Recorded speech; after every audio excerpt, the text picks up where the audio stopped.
Et c'est reparti pour le 1510e épisode. Merci d'être là. Je vais vous parler aujourd'hui des subventions, ma position là-dessus. Quelqu'un m'a chienné. Air Canada va tout rembourser. Le maïs en canne, tiens, on va parler de ça. Montréal qui aurait plus de mise en chantier que Toronto et on se pète les bretelles, mais je vais vous expliquer que c'est très simple pourquoi. Les coupures dans le centre d'appel de l'ARC au Canada, Québec. Au Québec, le remaniement de Legault. Ça vous fait-tu passer quand il avait dit avec les médecins? Là, ça va brasser. Ça ne passera rien. Monardel, à côté, dans le tapis, dans la bullshit. Pour en finir avec les Top Guns. Pour en finir. Ça vient de quel journal, vous pensez? Hein? On parle de ça. Le S&P 500, Walmart qui va bien, mais pas assez. Dollar canadien qui tombe. Je vais vous expliquer pourquoi. Le XRP, selon Jesse Livermore, un gars que je vous parle régulièrement. Las Vegas en arrache, le PM de la Saskatchewan va aller en Chine. Et il y a 4 sortes de girafes. On va jaser. Serena Williams qui fait de la pub.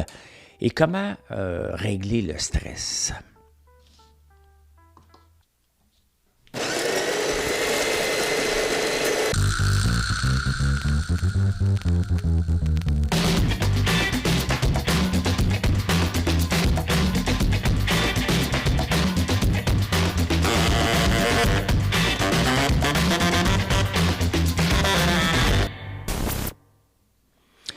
Bon, première affaire, êtes-vous abonné?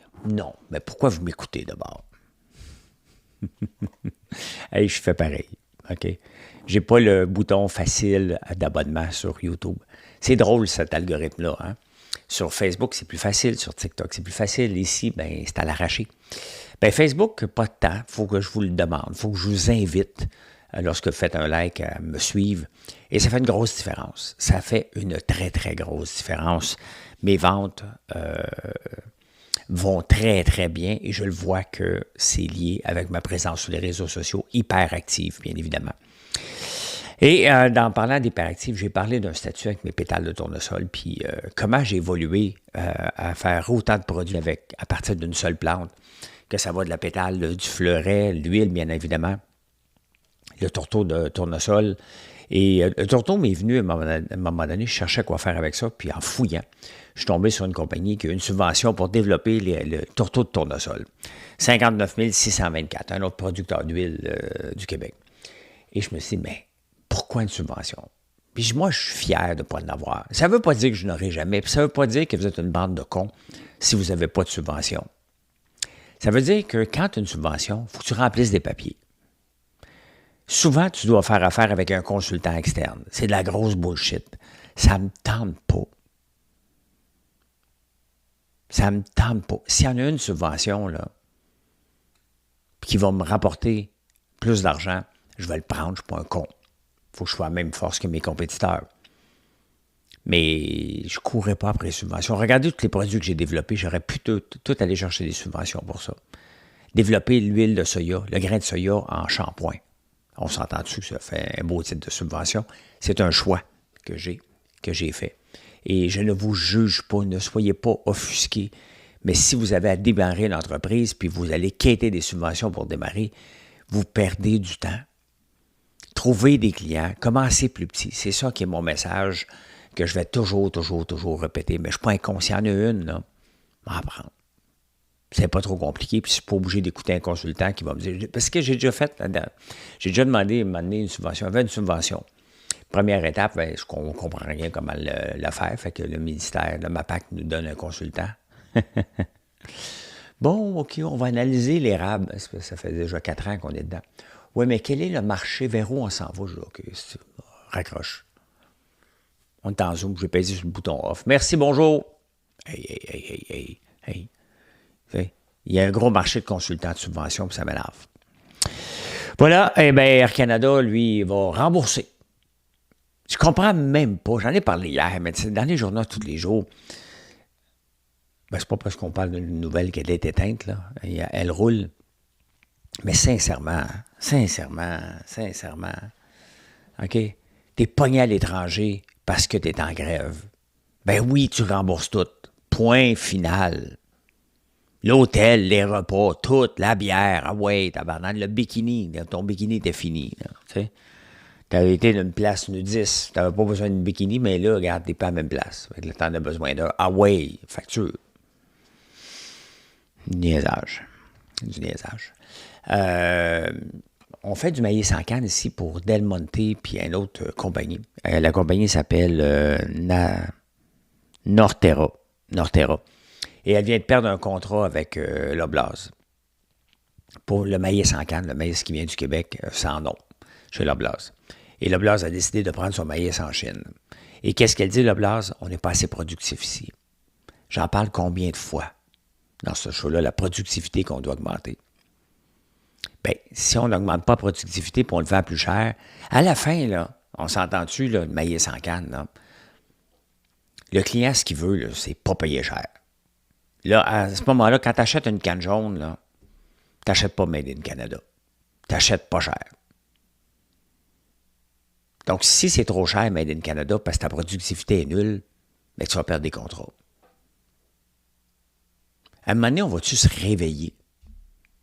Moi, j'en veux pas, là, Blas. Quand tu achètes une canne jaune, là, c'est ça. Tu n'achètes pas de canne jaune dans un supermarché, dans un marché du coin, mettons, sur la rue Laurier. Non. Tu en vas faire du pâté chinois. Hey, ça fait longtemps que je n'ai pas fait ça, du pâté chinois. Je serais dû. C'est bon, du pâté chinois. Puis là, Mathieu s'en va en vacances. Alexis est parti. Je peux me faire un pâté chinois dimanche pour en manger toute la semaine. Bon, on va mettre une coupe de brocoli, là. Faire ça la semaine prochaine, tiens. Faire ça la semaine prochaine. Voilà, vous savez ce que je mange. Mais il n'y aura pas de maïs en canne made in Québec. Tout bad pour nous autres. Faut pas chialer. Commencez pas à chialer contre l'Oblast. Non. Faut regarder du côté de l'entreprise, du Québec, les syndicats. Pourquoi? Pourquoi?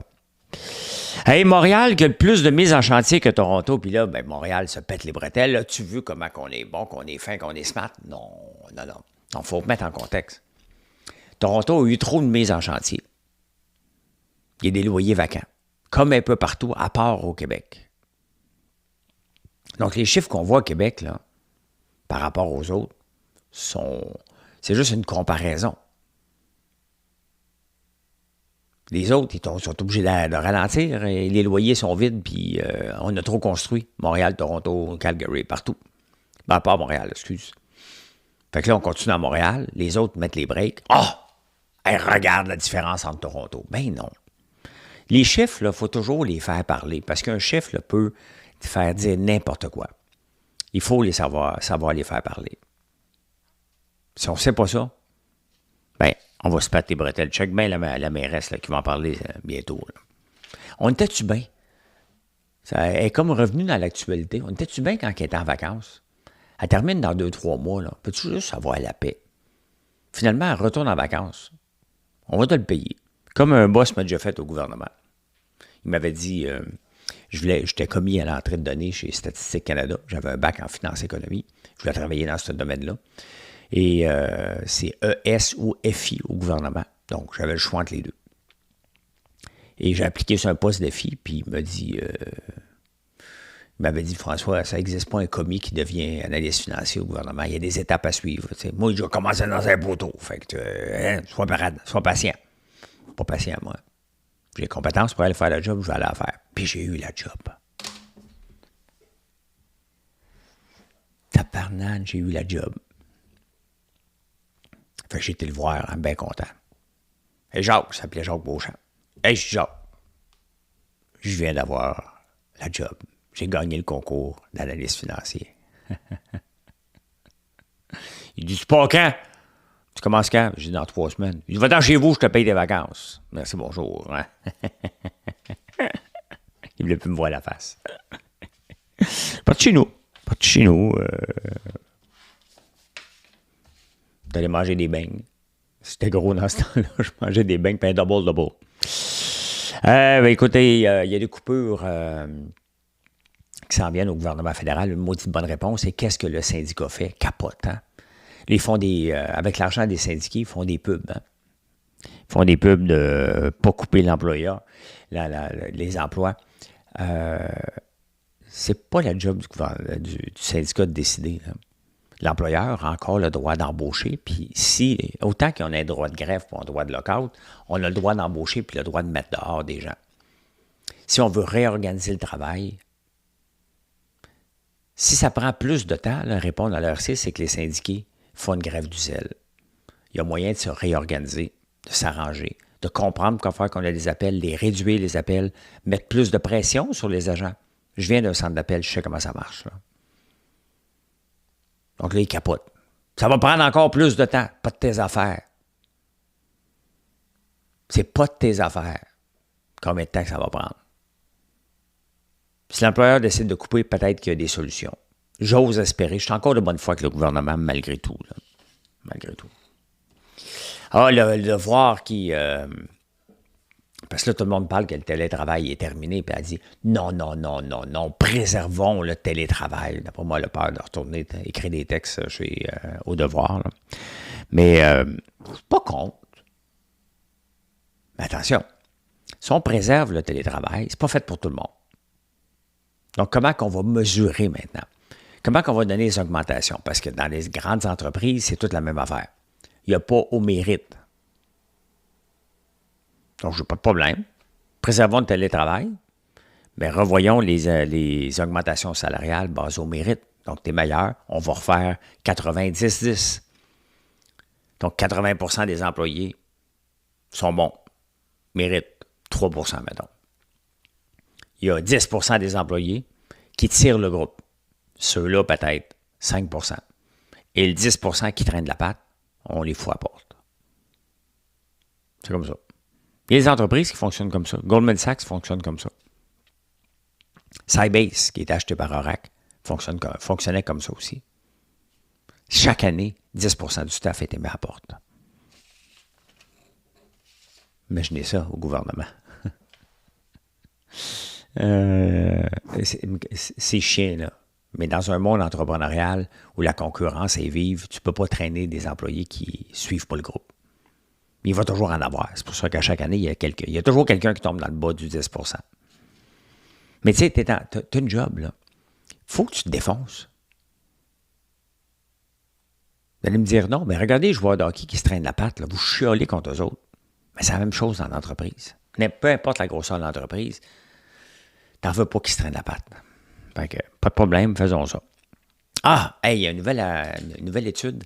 Quand on engraisse, on regarde tout le temps les filles, vous allez dire, ben, ça tombe des fesses, les gars dans bédaine, ce qui est pas mal le cas, mais il y a un signe avant-coureur.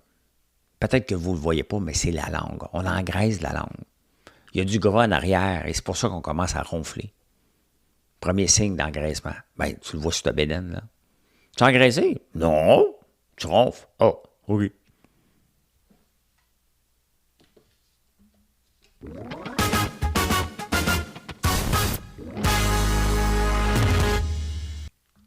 J'aurais pu le mettre dans les insolites, mais j'avais trop d'insolites.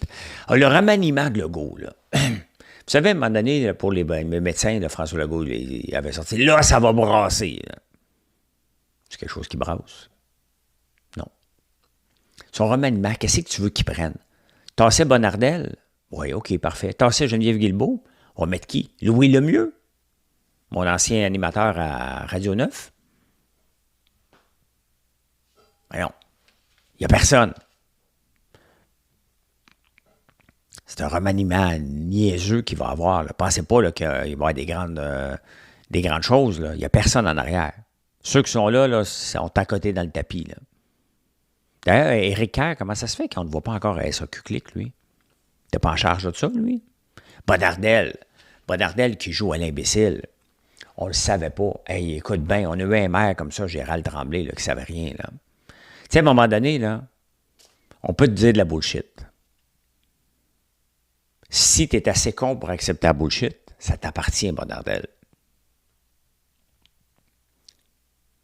Mais, c'est à nous de poser des questions, de lire le document. C'est probablement qu'il n'est pas capable de lire un document. Puis pourtant, c'est pas un cave, là, François Bonnardel. Loin de là, c'est un gars que je respecte énormément.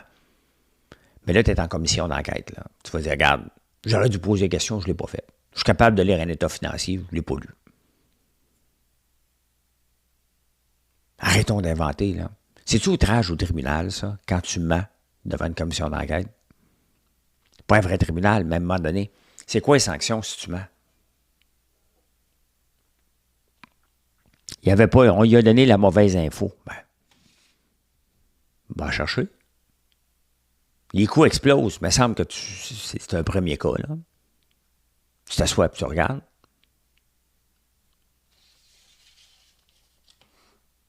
Hey, on ne te croit pas pantoute, là. J'ai hâte de voir Geneviève Guilbeault patiner, là. Ouf, les pauvres encore, je pense que c'était hier. Moi, je sais pas. Pour en finir avec les Top Guns. Est-ce que la presse m'énerve? Ben, Valérie Plante va avoir un Top Gun de l'itinérance. Il y a Lionel Carman qui fait ça. S'il ne le fait pas, là, sacrons-le dehors. Arrêtons de voir des Top Guns. Commençons par mettre des ministres. Top Gun. Le public, là, on est responsable de ça, là. Quand on vote pour quelqu'un, on le regarde, est-ce qu'il est ministrable? S'il ne l'est pas, pourquoi qu'on le met au pouvoir? Ça ne veut pas dire que tout le monde va être ministre, là. Mais regardez les verts remaniement, il n'y a personne qui peut monter, là. Il y a juste des gens qui peuvent descendre, imaginez-vous. Un Top Gun. Il est où, Fadi Daguerre? Ça fait longtemps, maudit qu'on ne l'a pas vu, là. Pas en retraite, lui, là. C'est Valérie Plante qui part, là. Qu'est-ce qu'il fait? L'itinérance, c'est mondial en passant. Il faut lire les journaux d'un peu partout. Il faut regarder ce qui se passe à San Francisco. C'est mondial. C'est un fléau. Donc, on n'essaiera pas de régler un problème à Montréal. Il faut le régler, le problème à Montréal.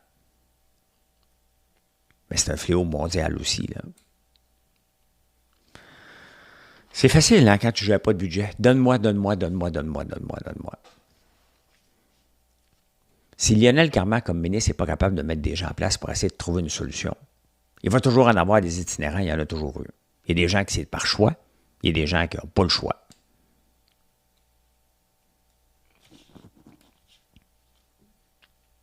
Hey, ça fait le tour de tous les journaux au Canada. On va jeter 300 000 $ de vin et de spiritueux américains à SAQ à cause qu'on les a enlevés des tablettes. Sincèrement, d'où ça sort cette nouvelle-là? Comment ça se fait que ça fait le tour des journaux? On s'en balance. C'est bien évident que si tu enlèves quelque chose des tablettes qui n'a pas une durée de vie, là, un grand vin peut-être, là, un whisky, un scotch peut toffer, là, mais un vin rosé, le moment donné, il faut que tu le boives. Bon, qu'il jette aux poubelles, on s'en fout. Il a enlevé des tablettes. Ou que tu te pinces le nez et tu dis, regarde, en solde. On sort ça. Tu sais, l'affaire, là, c'est un peu niaiseux, là, parce que on l'a. On l'a enlevé des tablettes. C'est soit qu'on le mette en rabais. Il est là. On n'encourage pas plus les Américains. L'argent, ils l'ont eu. C'est pas comme si ils attendent que c'est en consignation puis ils attendent que ça soit vendu. Là, ça serait une punition. Mais elle a été payée. Remets ça, ces tablettes, là. Mets ça en solde, garde. Solde contre MAGA. Fais un stun avec ça. Au lieu de le jeter aux poubelles. Il a été payé. T'encourages pas plus les Américains, là. Il s'est fait, là. C'était payé. Maintenant, écoule-le.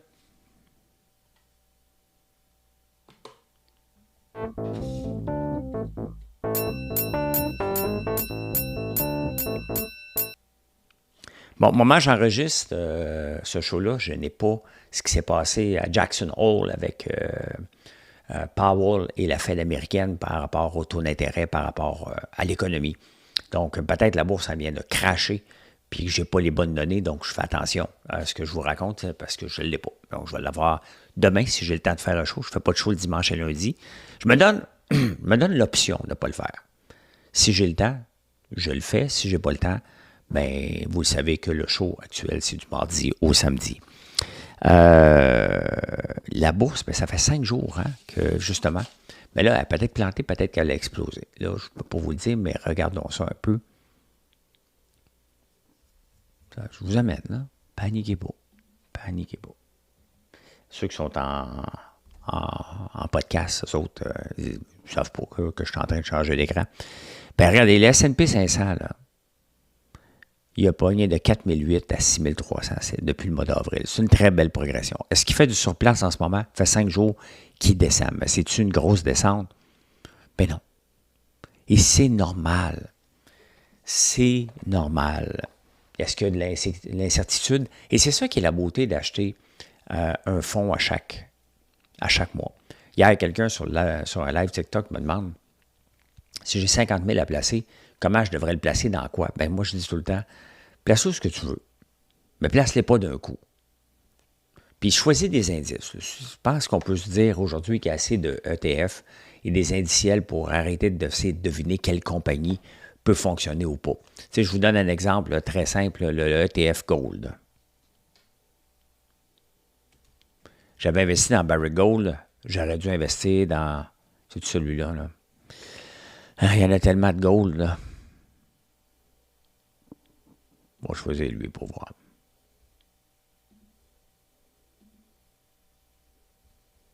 Ça, c'est pas lui.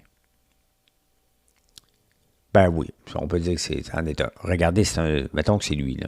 Depuis février 2024, 2000 à 3300. Et si on avait, il y a Barrick Gold là, que j'avais vendu un moment donné parce que ça niaisait. Donc, des fois, on peut miser sur la mauvaise compagnie.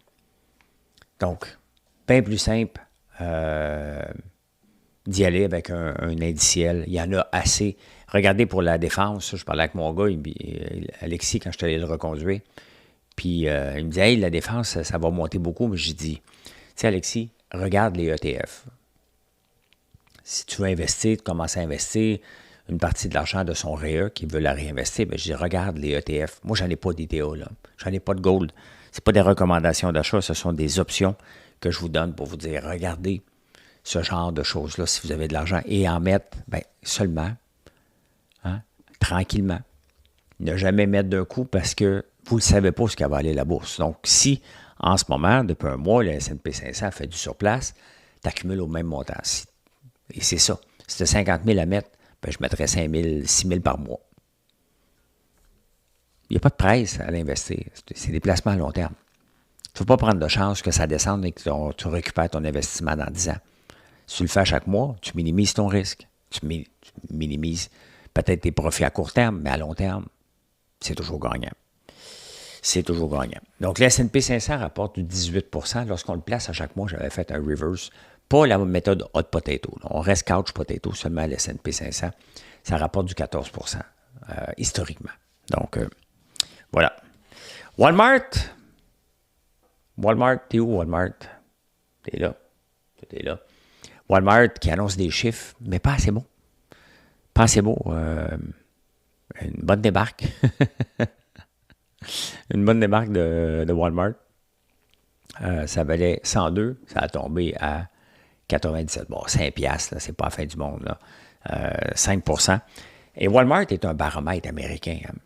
90 % des Américains ont quelque chose dans leur maison qui vient de chez Walmart. C'est énorme. Donc, ainsi va Walmart, c'est presque un indice de performance de l'économie américaine. Ben, ça va bien. Ils ont rapporté quand même des chiffres d'augmentation de 5 %. Les gens sont contents. Ils avaient prévu un profit. Les analystes avaient prévu un profit de 73 cents. Ils ont eu 68 cents. Mieux que l'année passée qui était 67 cents par action. Mais c'était pas assez. Des gens disent, ah, t'as manqué ton coup. Ben oui, mais des affaires qui coûtent plus cher à cause des tarifs. Puis malgré tout, ils ont réussi à augmenter leur profitabilité. Elle est moins profitable par action, mais ils l'ont augmenté pareil. Donc, est-ce que c'est une occasion d'achat pour Walmart en ce moment? Ça, vous le savez. Moi, je ne sais pas. Je ne sais pas si j'en ai. Je ne sais pas si j'en ai. Le dollar canadien, pendant qu'on est toujours dans les graphiques, on va regarder ça, qui descend. Et pourquoi le dollar canadien descend? D'un côté, j'ai des placements américains. Et quand le dollar américain canadien descend, ben c'est profitable lorsqu'on a des placements en dollars américains. On veut qu'il descende le dollar canadien. C'est comme ça. Parce que lorsqu'on fait la conversion, bon, on a plus en dollars canadiens. C'est tout aussi simple que ça. Mais pourquoi il descend? Pour une seule et unique raison. Les investisseurs étrangers trouvent que le Canada n'est pas une bonne place. Ils ont retiré 23 milliards dans le dernier trimestre des actions. Donc, ils ont vendu des actions, sont sortis du pays. C'est ça. Là, on le voit, puis de toute façon, il avait monté artificiellement parce que là, les gens étaient fâchés avec l'insécurité des États-Unis. Donc, il avait monté pour rien, il revient à sa place. Et le dollar canadien, sa vraie place, en ce moment, selon ce qu'on a offert, est environ 65 cents et 68 cents. Ça, c'est ma prévision, pas ma prévision, là, mais ce que je pense, parce qu'on n'exporte pas grand-chose. On a commencé à exporter du gaz naturel liquide, mais ça n'apporte pas beaucoup d'argent. Le canola, on ne peut plus le vendre. On est bloqué avec l'acier un peu partout. Donc, c'est normal que les gens... Il y a trop d'insécurité, puis il n'y a pas... Ça fait 100 jours de Mark Carney, là, il n'y a pas de direction claire. Où est-ce qu'on s'en va? Est-ce qu'il est vraiment un leader? C'est tout ça qui est reflété dans le dollar canadien. Est-ce qu'on croit à Mark Carney? Pourquoi les investisseurs étrangers se retirent? Qu'est-ce qu'on va faire avec le canola? Qui est bloqué en Chine, alors qu'on avait développé un marché à 73% de notre exportation, de toute la production est exportée vers la Chine. On est bloqué avec ça. Qu'est-ce qu'il fait Mark Carney par rapport à ça? Je le répète, là, ça, c'est juste une réponse. La Chine nous a répondu alors qu'on a mis 100% de tarifs sur les autos chinoises, des autos qu'on n'avait même pas sur les routes. On avait le canola. Qu'est-ce qu'il fait? On dirait qu'il s'en balance un peu. Qu'est-ce qu'il fait le ministre de l'Agriculture canadien? Au Québec, le canola n'est pas très présent. Je vais en planter l'année prochaine. Moi. Mais qu'est-ce qu'ils font? Là, il y a le PM de Saskatchewan, parce que c'est un grand état de production. Autant l'Alberta a produit énormément de pétrole, elle a aussi du canola, mais Saskatchewan en a beaucoup. Fait que lui, il dit, ben moi, je vais aller en Chine. Puis je veux que Mark Carney vienne avec moi. C'est un marché de 455 millions. Là. C'est bien beau les aider, les producteurs de canola, leur donner des subventions, les aider, parce que, mais à la fin, tu peux aider, puis ça revient à ce que je disais au début du show. Tu peux aider autant que tu veux par des subventions. À la fin, il faut sortir le produit. On le sort vers où? Quelle est la stratégie du Canada par rapport à ça? Comment on peut convaincre les Chinois d'enlever ça? Il me semble que c'est un dossier assez important. Ça met en lumière l'huile de canola. Ça met en lumière que, hey, on peut le faire au Québec, mais il faut des débouchés. Moi, mes débouchés vont être à la ferme, là. Mais pour les autres. Cracker Barrel. Est-ce que vous connaissez ce... Je ne sais pas quel produit qu'ils font exactement, Cracker Barrel. Mais Cracker Barrel a décidé de changer, je vais vous montrer. A décidé de changer leur logo. Leur logo avait un monsieur accroché sur un baril. Et là, il y a une nouvelle PDG, CEO, Julie Felsner. Elle a dit, on va décoloniser la compagnie pour en faire un beau logo propre des années 2025. On va enlever le vieux monsieur à côté de Saint-Barry. Mais les gens ont répondu. Moins 17% de l'action. Dangereux de toucher un logo. Toujours, surtout des vieilles compagnies comme ça. Que Subway change son logo, on s'en fout, là. Mais une vieille compagnie comme Cracker Barrel qui est là depuis tout le temps, donc elle a perdu 250 millions en une journée. Bon, ça va être récupéré, là, à la fin, c'est des chiffres qui comportent, mais si les gens n'achètent plus de produits, ça ne va pas aider. Hein? Hey, je vous parle d'XRP et de Livermore. J'ai demandé, je vous invite à aller voir, si vous aimez la finance, là, comme moi, là, allez fouiller sur YouTube pour Jesse Livermore, qui était un investisseur très présent dans la grande crise. Il a fait l'équivalent d'1 milliard en 1929. Et lui, il se base sur le momentum et tout ça. Donc, j'ai demandé, très simple à Grok, fais-moi une analyse détaillée selon la méthode Jesse Livermore sur XRP. J'ai un programme qui roule, qui analyse un paquet de données, il faudrait que je le regarde, mais XRP qui est à 2,86 en ce moment, il dit, bon, la résistance est à 3,65 $. Vous pouvez me demander, c'est intéressant, allez voir, vous allez comprendre comment il investissait. Lui, il attendait le momentum, il n'essayait pas d'avoir raison trop vite. Et c'est ce qu'on fait souvent à la bourse, c'est qu'on veut avoir raison. Peut-être trop vite. Et Jesse Livermore, il dit, écoute, la résistance est à 3,65 $. Si ça dépasse ça, bon, ça peut aller encore plus loin.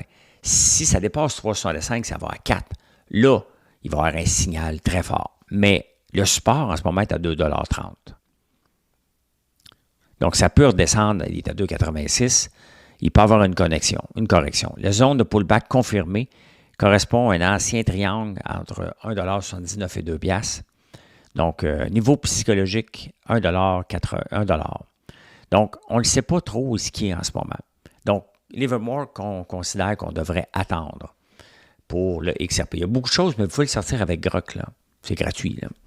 Donc, en résumé, la méthode de Livermore appliquée à XRP suggère de suivre la tendance haussière à long terme tout en restant discipliné sur la gestion des risques. Voilà. Achat à long terme, acheter près du support de 2,30 $. Donc, ce n'est pas le temps d'acheter en ce moment XRP. Ça ne veut pas dire qu'il a raison, là. Il y a toutes sortes, c'est la crypto, là. Attendre à court terme, éviter d'acheter près des résistances à 3,65 $ sans confirmation de cassure. Donc, lui, il achèterait plus vers 4 $. Et pas en ce moment à 2,86 $.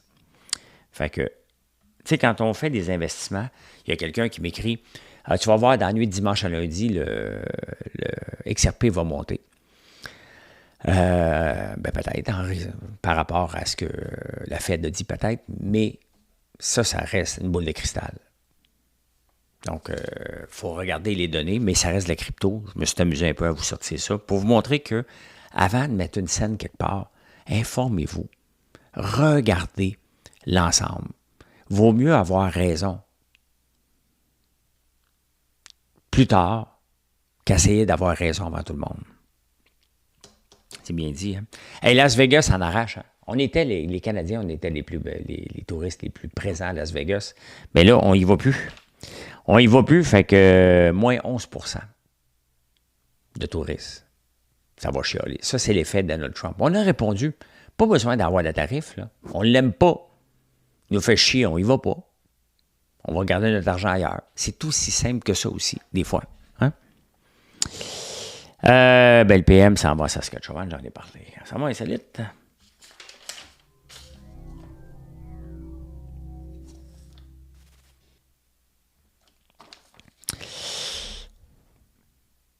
Il y a 4 sortes de girafes. 4 races de girafes. Hey, wow. Ça fait des années que j'écoute des documentaires, ça ressemble toutes. On apprend toujours à tous les jours. Je vais pas vous parler de cette nouvelle-là, puis je trouve ça con, mais elle est comme dans tous les journaux. Tu sais, à un moment donné, tu lis le 3e, 4e journal du coudon. On va le mettre. Fait que voilà. Vous ne l'avez pas apprécié si vous avez lu les journaux, mais si vous n'écoutez pas les journaux, vous m'écoutez, bien, vous savez maintenant, quand vous regardez une girafe, demandez-vous quelle race elle est. Hey, Serena Williams, qui est quand même pleine aux os, on s'entend, là. Elle fait maintenant une pub pour Ozempic. Elle a accouché, puis elle a eu de la misère à perdre son poids. Fait qu'elle a perdu 31 livres depuis qu'elle a utilisé Ozempic. Et elle fait une pub. Puis, tout le temps, là, ça revient tout le temps. Ici, au Québec, des fois, là, vous allez me voir, mettons, faire BMO, j'ai fait, ils ne me l'ont pas demandé, là, au Mobile One, et vous dites, mais pourquoi tu fais ça? T'as de l'argent? Ben oui. C'est de la belle argent, pareil. Ben, c'est ça qu'elle doit se dire. Combien ça coûte avoir Serena Williams comme porte-parole d'Ozempic? S'entends-tu, ça doit coûter une beurre à tabarnouche, là. Mais tu sais, on est rendu là, de démocratiser de prendre Ozempic. Avant, personne, tout le monde cachait ça, là. Maintenant, ça devient mainstream, là. Ça devient normal. Il n'y a rien de mal, là. Honnêtement, si on développe des pilules qui nous permettent de vieillir mieux puis manger de la junk, là, c'est bon à tabarnouche. J'en mange pas parce que je sais les effets que ça fait, là. Mais si on a une pilule qui vient contrebalancer ou une shot, bien évident qu'on va continuer à le faire, là. C'est pas mieux, là. Mais quand même. Sauf que je pense que l'Ozempic t'enlève le goût de manger ça aussi.